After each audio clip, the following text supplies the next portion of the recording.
Friends, welcome to my channel.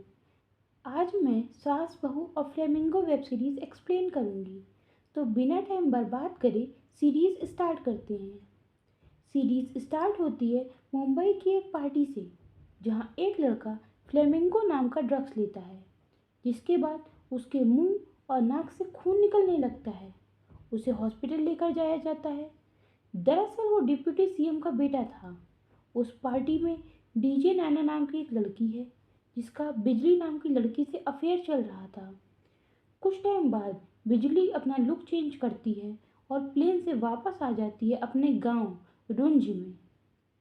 बिजली की शादी हो चुकी है और उसकी सास का नाम है सावित्री, जिसको सब रानी माँ कह के बुलाते हैं। रानी माँ के दो बेटे हैं, हरीश और कपिल। हरीश बड़ा बेटा है और उसकी शादी बिजली से हुई है। वहीं कपिल की शादी काजल नाम की लड़की से हुई है।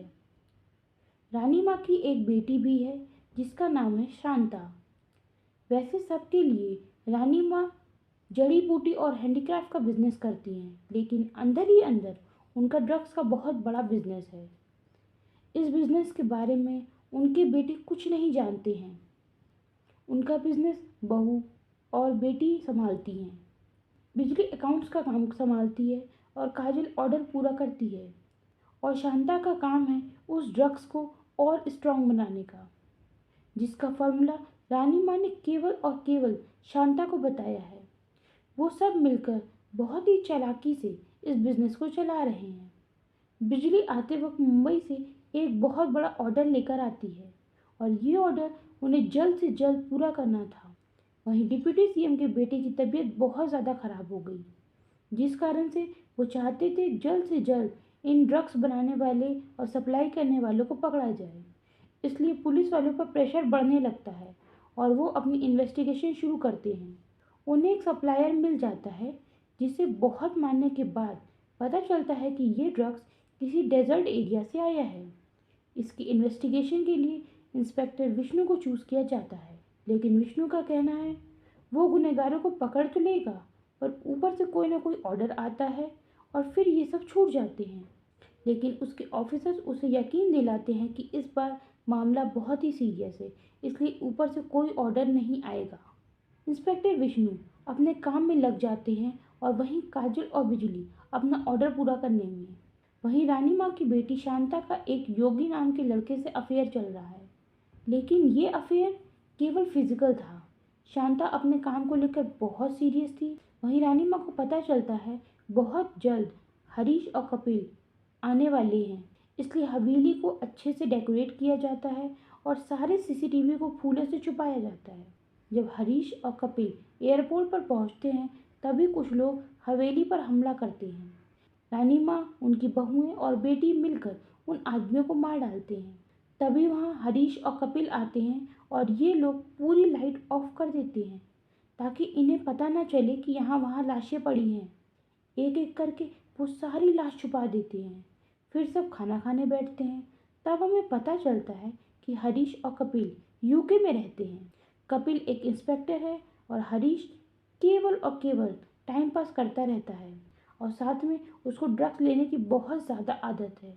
इन सब के बीच डीमन नाम का एक लड़का भी था, जिसे रानी माँ अपना बेटा मानती थी, मगर हरीश और कपिल को वो एकदम भी पसंद नहीं था।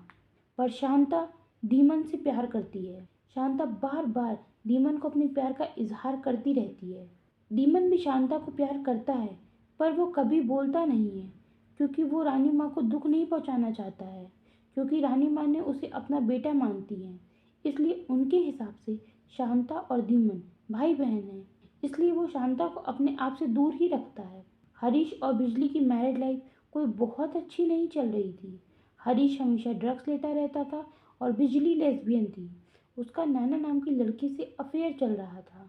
वहीं कपिल और काजल का रिलेशन अच्छा था, पर काजल को हमेशा शिकायत रहती थी कि वो कभी भी उसके साथ टाइम नहीं स्पेंड करता है।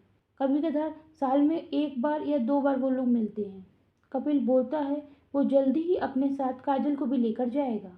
वहीं हरीश और कपिल के आने से रानी माँ को अपना ऑर्डर पूरा करने में काफ़ी तकलीफ हो रही थी, क्योंकि वो दोनों हमेशा हवेली में ही बैठे रहते थे। इसलिए रानी माँ उनको लेकर शिकार पर चली जाती हैं ताकि हवेली पर पूरा ऑर्डर किया जा सके। नेक्स्ट डे हरीश, कपिल दोनों अकेले शिकार पर निकल जाते हैं। तभी उन्हें जंगल में कुछ औरतें दिखाई देती हैं और हरीश उनके पीछे पीछे चलने लगता है। फिर अचानक से वो औरतें गायब हो जाती हैं और यहाँ वहाँ ढूंढने पे उन्हें एक टनल दिखाई देती है जो कि ज़मीन के नीचे थी। वो जब नीचे जाते हैं तो देखते हैं अंदर काफ़ी सारी लाइट्स लगी थी, सीसीटीवी कैमरा और फिंगरप्रिंट स्कैनर भी था। वो दोनों टनल के अंदर का डोर ओपन करने की बहुत कोशिश करते हैं। बहुत कोशिश करने पर डोर अंदर से खुल जाता है और वहाँ दिखती है रानी माँ। वहाँ का नज़ारा देखकर दोनों के होश उड़ जाते हैं। वहाँ अंदर अफीम का पौधा उगाया जा रहा था जिसे ड्रग्स बनाने में इस्तेमाल किया जाता था। ये देखकर वो शॉक में आ जाते हैं कि उनकी माँ ड्रग्स का बिजनेस करती है। फिर रानी माँ डिसाइड करती हैं कि इन दोनों को सब सच बता दिया जाए और फिर वो अपनी बैक स्टोरी इनसे शेयर करती है। ये 24 साल पुरानी बात है जब सावित्री यानी कि रानी माँ अपने पति भोला के साथ रहती थी। वो लोग बंजारे थे और एक गांव में रुके हुए थे। तब हरीश और कपिल बहुत छोटे थे और सावित्री प्रेग्नेंट भी थी और उसे अपने पति के साथ कहीं ड्रग्स बेचने जाना था। उसका पति छोटा अमाउंट में ड्रग्स बेचा करता था ताकि कुछ पैसा आ जाए और वो शहर जाके सेटल हो जाए। अगले दिन उन्हें ड्रग्स की डिलीवरी करने जाना था उनके एक फ्रेंड गब्बर के साथ और उनके साथ सावित्री भी जाने वाली थी। क्योंकि लेडीज साथ होने पर पुलिस वाले उनसे पूछताछ इतना नहीं करते हैं, इसलिए तीनों पुलिस से बचकर डिलीवरी करने वाले थे। कॉन्टिन्यूसली 2 दिन तक उन्हें ट्रैवल करना था, इसलिए सावित्री कपिल और हरीश को गब्बर की वाइफ के पास छोड़ देती है। जब वो डिलीवरी लेने वाले पर्सन के पास जाते हैं तो उन्हें पता नहीं क्या हो जाता है और वो भोला को मार डालते हैं। भोला को मरा देख सावित्री वहीं बेहोश हो जाती है, जिसके बाद वो लोग एक एक करके सावित्री के साथ रेप करते हैं। गब्बर वहीं था पर वो कुछ कर नहीं पा रहा था। उन सब के जाने के बाद सावित्री की ऐसी हालत देखकर गब्बर को भी उस पर तरस नहीं आता और वो भी उसके साथ रेप करता है। वो सावित्री को लेकर घर वापस आने वाला होता है कि तभी सावित्री उठकर गब्बर को मार डालती है। उसके बाद वो घर आ जाती है और डिसाइड करती है कि अपने बच्चों को खुद ही पालेगी। लेकिन सावित्री प्रेग्नेंट थी जिस कारण से वो कोई भी काम नहीं कर पा रही थी, इसलिए उसने डिसाइड किया कि वो हरीश और कपिल को मार डालेगी और खुद भी मर जाएगी। तभी वहाँ पर दीमन आ जाता है जिसकी वजह से सावित्री रुक जाती है। दीमन की माँ की तबीयत बहुत ज़्यादा ख़राब हो जाती है और उसकी जल्दी ही मौत हो जाती है। एक्चुअली दीमन गब्बर का ही बेटा है जिसे उसने अपना बेटा समझकर अपने पास रखा था। सावित्री उसी ड्रग्स को बेचकर अपना घर चलाने लगती है। धीरे धीरे उसके साथ और लोग जुड़ने लगते हैं क्योंकि सारे ही लोग बेसहारा थे। सावित्री ने उन्हें काम दिया था जिससे उनकी रोजी रोटी चल रही थी। जो लोग अच्छा भला कमा रहे थे तभी उन पर एक पॉलिटिशियन की नज़र पड़ती है। वो चाहता था सावित्री उसके साथ बिजनेस करे। सावित्री मना कर देती है तो वो वहाँ पर पुलिस भेजकर उनका घर और सब कुछ फिर आग लगवा देता है। वो सब खत्म कर देता है। इसलिए सावित्री को ना चाहते हुए भी उस पॉलिटिशियन के साथ हाथ मिलाना पड़ता है। वो आदमी सावित्री को हैंडीक्राफ्ट का बिजनेस खोलने को कहता है ताकि उसके आड़ में वो ड्रग सप्लाई का काम कर सके। लेकिन रेगिस्तान में इतना ड्रग्स बना पाना आसान नहीं था क्योंकि उन पौधों को स्पेशल कंडीशन की ज़रूरत होती है उगने के लिए। इसलिए वो पॉलिटिशियन डुंजो नाम के एक गुंडे को जेल से छुड़वाता है। दरअसल वो एक साइंटिस्ट था और वो गोवा में ड्रग्स बनाने का काम करता था।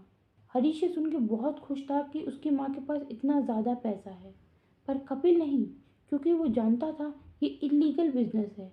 इसलिए कपिल वापस यूके जाना चाहता था। रानी माँ सबको एक साथ बुलाती है और बोलती हैं अगले 20 दिन में यानी कि जन्माष्टमी के अगले दिन मैं रानी कॉरपोरेशन का वारिस चुनूंगी, इसलिए सब लोग अपना बेस्ट दीजिए। और अब से हरीश और कपिल भी इस बिजनेस का हिस्सा हैं और इन्हें सब सिखाना है। हरीश की अपनी प्लानिंग चल रही थी जहाँ वो ये प्लान कर रहा था कि जो भी वारिस बनेगा वो उसका पार्टनर बन जाएगा। उसे केवल प्रॉपर्टी और ड्रग से मतलब था। फिर एक दिन हवेली पर एक औरत और उसका बच्चा आता है जिसे उसके पति ने बहुत मारा था। ये देखकर काजल को अपनी कहानी याद आ जाती है कि कैसे जब वो छोटी थी तब उसके पिता ने उसे कोठे पर बेच दिया था, जहाँ उसे बहुत तकलीफ दी जाती थी, और कैसे उसे रानी माँ के आदमियों ने बचाया था। तब वो प्रेग्नेंट थी और बच्चे को जन्म देते टाइम वो मर गया था और वो उसका मुंह तक नहीं देख पाई थी। डीमन भी शांता से दूर नहीं रह पा रहा था और दोनों फिजिकल हो जाते हैं। फिर हमें मॉन्क नाम के एक आदमी दिखाया जाता है जो कि ड्रग्स का बिजनेस करता था, पर रानी माँ के बिजनेस में आने के कारण उसका बिजनेस बहुत कम हो गया था और वो इस कारण रानी माँ को बर्बाद करना चाहता था और हवेली पर गुंडे भी उसी ने भेजे थे। दीमन और शांता फिर फिजिकल हो रहे थे, तभी योगी देख लेता है।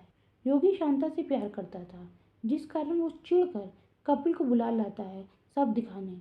कपिल नहीं चाहता था इस बारे में किसी को भी पता चले, जिस कारण वो योगी को मार डालता है। उसे मारने के बाद कपिल बहुत डर जाता है। पुलिस आती है पूछताछ करने। रानी माँ को पता चलता है कि ये कपिल ने किया है, पर वो सोच में पड़ जाती है कि आखिर कपिल इतनी हिम्मत लाया कैसे। अब रानी माँ अपने बिजनेस को आगे बढ़ाने के लिए एक नया ड्रग्स बनाने को चाहती हैं, जिसके लिए उन्होंने डुंजो को वापस हवेली पर बुलाया। दरअसल रानी माँ डुंजो से प्यार करने लगी थी, पर उसको यहाँ रखना उसके लिए खतरनाक था, जिस कारण रानी माँ ने उसे वापस भेज दिया था। रानी माँ के बुलाने पर डुंजो वापस आ जाता है और अपनी रिसर्च शुरू करता है। तभी रानी माँ को पता चलता है कि उनकी शिप पर आग लग गई है और सारा माल जल गया है। दरअसल ये आग मॉन्क ने लगवाई थी। अब रानी माँ सबको बुलाती है और पूछती है, बताओ इसकी भरपाई कैसे होगी। तब बिजली बताती है, ज़्यादा लॉस नहीं हुआ है, मैंने पहले ही इंश्योरेंस ले रखा था। ये देखकर सब जलने लगते हैं कि कहीं रानी माँ बिजली को वारिस ना बना दे। फिर बिजली से मिलने नैना आती है, जिसे देखकर बिजली शॉक हो जाती है, क्योंकि नैना यहाँ पे बिल्कुल भी सेफ नहीं थी और वो उसे वापस जाने को बोलती है। उधर हरीश डुंजो का बनाया नया ड्रग्स बहुत अमाउंट में ले लेता है और उसे कुछ समझ नहीं आता, और ऐसी हालत में वो नैना और बिजली को किस करते देख लेता है और उसे समझ में आ जाता है बिजली लेस्बियन है। शांता भी ये ड्रग्स ट्राई करती है और बोलती है ये बहुत अच्छा है, इसे जल्द से जल्द मार्केट में लॉन्च करना चाहिए। डीमन योगी के मौत का पता लगा रहा था, तभी उसे योगी के फ़ोन में ये पता चलता है कि उसका और शांता का रिलेशन चल रहा था। ये समझते ही डीमन शांता से पूछने जाता है। तब शांता बोलती है, तुम मुझे भाव नहीं दे रहे थे, मैं कब तक इंतज़ार करती, जिस कारण से मैं योगी के साथ टाइम पास कर रही थी। तभी वहाँ कपिल आ जाता है और उसे लगता है दीमन उसकी सीधी बहन को फंसा कर पूरी प्रॉपर्टी लेना चाहता है, जिस कारण कपिल और दीमन में लड़ाई शुरू हो जाती है। शांता रोकने की कोशिश करती है, पर उतने में गोली चल जाती है और लग जाती है डुंजो को और वो वहीं मर जाता है। कपिल रानी माँ से माफ़ी मांगने जाता है और शांता से बोलता है, अब मैं माँ और तुम्हें छोड़कर कहीं नहीं जाऊँगा और सारा बिजनेस संभालूंगा। तब शांता बोलती है, जब आप लोग नहीं थे तब सब सही चल रहा था। उधर डिप्टी सीएम का बेटा मर जाता है, जिस कारण इंस्पेक्टर विष्णु पर प्रेशर बढ़ जाता है। उसके रानी कॉरपोरेशन में बहुत सारे सोलर पैनल दिखाई देते हैं और उसे पूरा शक हो जाता है रानी कॉरपोरेशन पर, जिस कारण वो हवेली पर जाता है इन्वेस्टिगेशन के लिए, और उसे वहाँ कुछ नहीं मिलता। इधर रानी माँ नज़र रखवाना शुरू कर देती है विष्णु पर। फिर रानी माँ उसी पॉलिटिशियन के पास जाती है जो कि अब बड़ा पॉलिटिशियन बन गया है। वो बोलता है, इंस्पेक्टर की चिंता करने की कोई ज़रूरत नहीं है, तुम बस इलेक्शन के लिए पैसा का इंतज़ाम करो। अमाउंट बड़ा होने के कारण रानी माँ टेंशन में आ जाती है और वापस आके बोलती है, हमें बहुत सारे पैसे की ज़रूरत है, इसलिए ऑर्डर बढ़ाना पड़ेगा। पर प्रॉब्लम यहाँ फिर से मॉन्क है। रानी माँ पॉलिटिशियन से मॉन्क का एड्रेस लेती है और उसकी जगह पर हमला कर देती है। वो मॉन्क को मारने ही वाली होती है, तभी वहाँ पुलिस लेकर पॉलिटिशियन आ जाता है और वो मॉन्क को मार नहीं पाती है।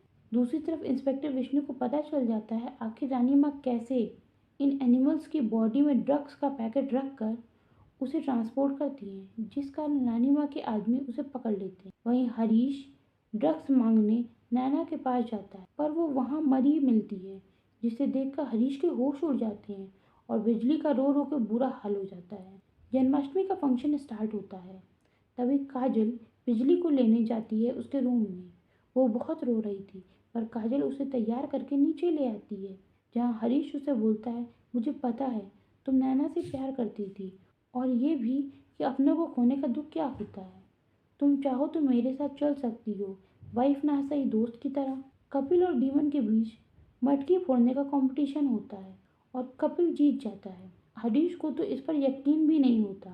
वहीं रानी माँ बोलती हैं कपिल की इस टैलेंट के बारे में उसे नहीं पता था। शांता ये सबसे तंग आ जाती है और बोलती है, मैं नहीं चाहती जो हाल डुंजो और आपका हुआ वो मेरा और दीमन का हो, इसलिए मैं नॉर्मल लाइफ चाहती हूँ। रानी माँ सबको एक साथ बुलाती हैं और विष्णु के बारे में बताती हैं कि ये हम लोग के बारे में सब कुछ जान चुका है। जो भी इसको मारेगा वो मेरी नज़र में और ऊंचा हो जाएगा। फिर विष्णु बोलता है, मैं मॉन्क का भी बहुत सा राज जानता हूँ। रानी माँ उसे दूसरे कमरे में लेकर चली जाती हैं, जहाँ सबको गोली चलने की आवाज़ आती है। सब देखते हैं विष्णु रानी माँ के सेक्रेटरी को जख्मी करके और रानी माँ को लेकर भाग गया है। तभी गाड़ी का एक्सीडेंट हो जाता है और गाड़ी नदी में गिर जाती है।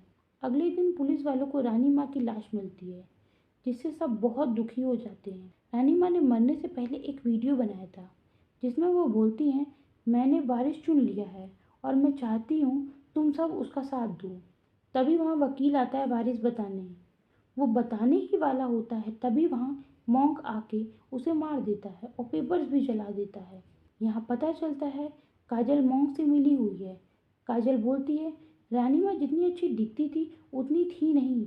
वो मुझे प्रोस्टिट्यूशन के धंधे से निकाल कर ड्रग्स में डाल दी और मैंने देखा था मेरे बच्चे का हाथ हिल रहा था, वो मरा नहीं था।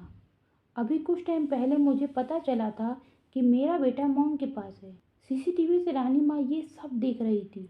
दरअसल विष्णु के साथ भागना और उसका गोली चलाना सब नाटक था। वो लाश नैना की थी, जिसे रानी माँ का लुक दिया गया था। दरअसल रानी माँ जानती थी मॉन्क से कोई मिला हुआ है और मॉन्क को बचाया भी पॉलिटिशियन ने था।